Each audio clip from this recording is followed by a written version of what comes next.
मागे मी तुम्हाला दही कसं लावायचं ह्याची एक पद्धत दाखवलेली आहे। आता आपण परत एका दुसऱ्या पद्धतीमध्ये दही लावूयात।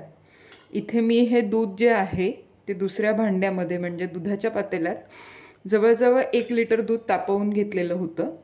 त्यानंतर ते पूर्णपणे थंड करून घेतलेलं आहे, कारण आता सध्या उन्हाळ्याचे दिवस आहेत आणि उन्हाळ्याच्या दिवसांमध्ये दूध कोमट असताना लावण्याची काही आवश्यकता नाही आहे। दूध पूर्ण थंड झाल्यानंतर पण दही लावलं तरी काही हरकत नाही आहे।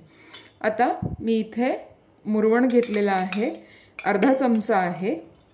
तर यातलं थोडंसं दूध मी या मुरवणाच्या ह्याच्यात मिक्स करणार आहे आणि आता हे जे मिश्रण आहे ह्याच्या गुठळ्या काढून घ्यायच्यात सगळ्या आणि स्मूथ जे मिश्रण आता तयार होईल ते आपण या दुधामध्ये टाकणार आहोत आणि फक्त एकदा त्याला ढवळून घेणार आहोत। अशा पद्धतीमध्ये सुद्धा तुम्ही दही विरजण्यासाठी लावू शकता, दूध विरजण्यासाठी लावू शकता।